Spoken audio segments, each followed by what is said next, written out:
जय हिंद फ्रेंड्स, कैसे हैं आप सभी। तो उम्मीद है सभी बढ़िया होंगे। तो आज हम एक नए टॉपिक के साथ स्टार्ट करते हैं। तो स्वागत है आपका एक नए topic pair of linear equation in two variable में। तो पहले हम जानते हैं कि क्या होता है linear equation, what is the meaning of linear equation.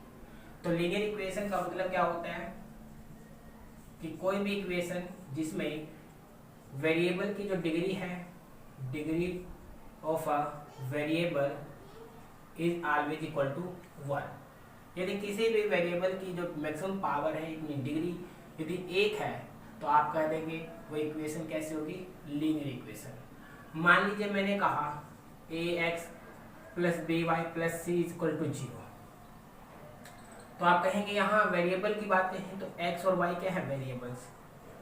Variable वो होते हैं जिसकी वैल्यू चेंज हो जाए, और कॉन्स्टेंट्स वो होते हैं जो फिक्स हो।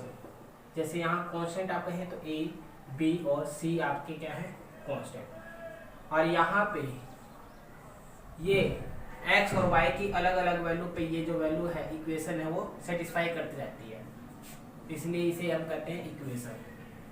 f(x) इक्वल टू 0 की फॉर्म में हम जिसे लिख पाए उसे क्या कहेंगे हम, इक्वेशन।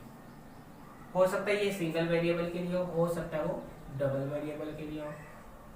तो इस तरीके से हम बनाते हैं इक्वेशन। तो यहाँ पे कह रहा है लीनियर इक्वेशन टू वेरिएबल। यदि मैंने कहा कि यदि एक इक्वेशन है a1x plus b1y plus c1 equal to 0 और दूसरी equation a2x plus b2y plus c2, ये इक्वेशन है।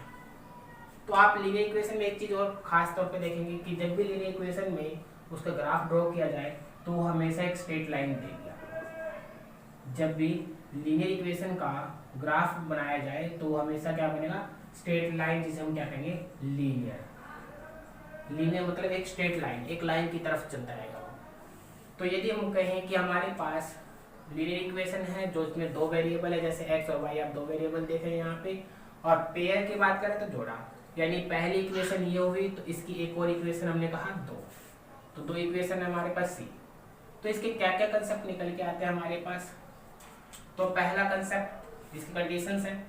पहला, यदि हम देखें a1 बाय a2 और b1 बाय b2 के इक्वल नहीं है, a1 बाय a2 और इसका रेशियो b1 बाय b2 के इक्वल ना हो, नॉट इक्वल हो, तो पहली बात तो ये कंसिस्टेंट होता है। क्या होता है, कंसिस्टेंट। कंसिस्टेंट का मतलब होता है कि इसका सॉल्यूशन निकल जाएगा। अब सॉल्यूशन निकलेगा तो वो कैसा होगा, कैसा सॉल्यूशन एग्जिस्ट करेगा, तो आप कहेंगे वो यूनिक सॉल्यूशन एग्जिस्ट करेगा। यूनिक सॉल्यूशन एग्जिस्ट करेगा तो ये जो ग्राफ बनेगा वो कैसा बनेगा, तो आप देखेंगे कि जो ग्राफ बनेगा, यानी यहाँ से पहली लाइन और दूसरी लाइन का ग्राफ जो ऐसा होगा कि वो एक पॉइंट पे इंटरसेक्ट करेगा। तो लाइंस आर इंटरसेक्टिंग, कि जो दोनों लाइनें बनेंगी वो कैसे होंगी, इंटरसेक्टिंग होगी। कैसे होंगी, इंटरसेक्टिंग होगी। इसी तरीके से यानी एक दूसरे को कट करेगी, एक दूसरे को प्रतिच्छेदित करेगी। इसी तरीके से दूसरा केस, यदि मैं कहूँ a1 बाय a2 इक्वल है b1 बाय b2 और ये इक्वल है c1 बाय c2 के, यानी तीनों रेशियो आपस में इक्वल आते हैं, तो क्या होगा, तो आप देखेंगे कि ये भी कैसा सॉल्यूशन देगा, आपको कंसिस्टेंट देगा। कैसा सॉल्यूशन देगा, कंसिस्टेंट देगा। मगर यहाँ आपका यूनिक सॉल्यूशन था, यहाँ एक से ज्यादा सॉल्यूशन एग्जिस्ट करेंगे, इसलिए हम कहेंगे more than one solution exist, कि इसके एक से अनेक हल एग्जिस्ट कर रहे हैं यहाँ पे। और साथ ही साथ कैसा होगा, तो हम देखेंगे जब इन दोनों का ग्राफ बनाएंगे तो एक लाइन के ऊपर ही दूसरी लाइन भी लाई कर जाएगी, एक लाइन के ऊपर ही दूसरी लाइन भी लाई कर जाएगी, जिसे हम कहेंगे क्या, तो ये लाइन के ऊपर लाइन है तो इसे कहते हैं हम कोइंसिडेंट लाइन। क्या हो जाएगा, कोइंसिडेंट लाइंस। यानी इसको हम ऐसे भी समझ सकते हैं कि यदि एक क्वाइन हमारे पास, तो क्वाइन का जैसे हेड और टेल दो फेस होता है, तो क्योंकि क्वाइन तो एक ही है मगर उसके दो फेस है, इसलिए हेड और टेल, वैसे ही लाइन तो एक ही है मगर इस लाइन के ऊपर ही दूसरी लाइन भी एग्जिस्ट कर रही है। ऐसे हमारा केस नंबर 3, आप क्या कह सकते हैं कि a1 बाय a2 इक्वल हो b1 बाय b2, बट ये ना इक्वल हो किसके, c1 बाय c2 के। तो उस केस में सॉल्यूशन कैसा होता है, अनकंसिस्टेंट, यानी नॉट कंसिस्टेंट, इसमें कंसिस्टेंट नहीं होता। ठीक है जी, कंसिस्टेंट नहीं होता यानी सोल्यूशन एग्जिस्ट नहीं करता, तो हम क्या कहेंगे इसमें नो सोल्यूशन।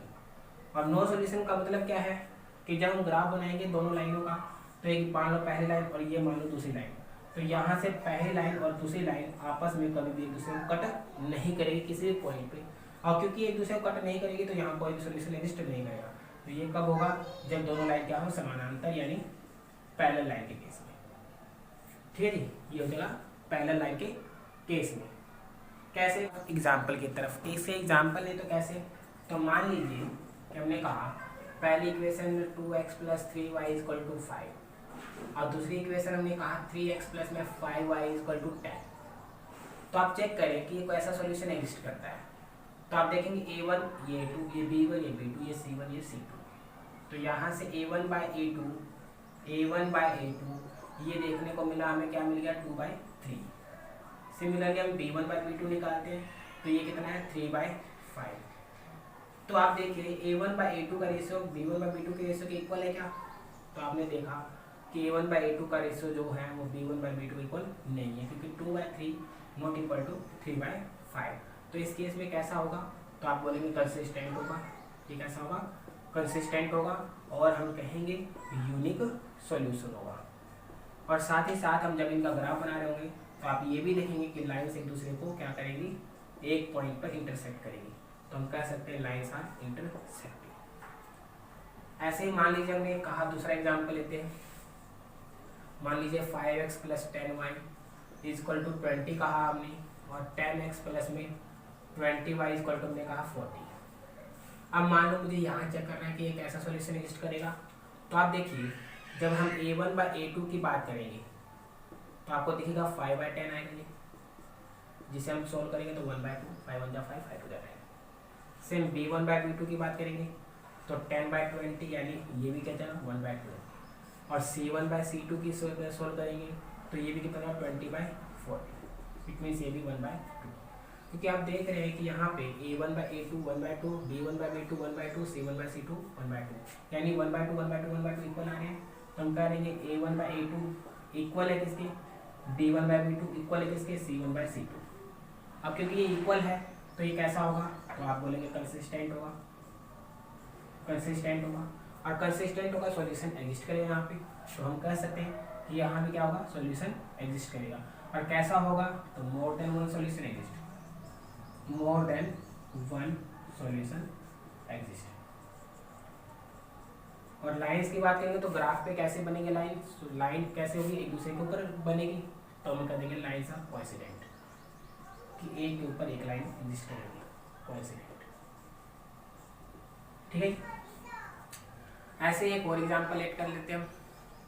तो मान लीजिए आपके पास हमने कहा कि 3x प्लस में 6y = है 12। इसी तरीके से हमने कहा 2x प्लस में 5y = है 9।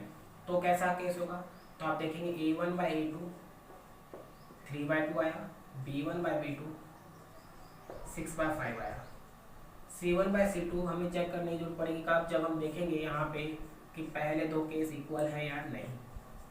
तो पहले देखो a1/a2 और b1/b2, तो आप देखेंगे यहाँ 3/2 है, ये 6/5 है, कि ये इक्वल है। तो 3/2 इज नॉट इक्वल टू 6/5। तो हम कह सकते हैं यहाँ भी कौन सा सॉल्यूशन होगा, तो यूनिक सॉल्यूशन होगा, कंसिस्टेंट होगा और यूनिक सॉल्यूशन होगा। ठीक है, ऐसे हम बात करें आगे।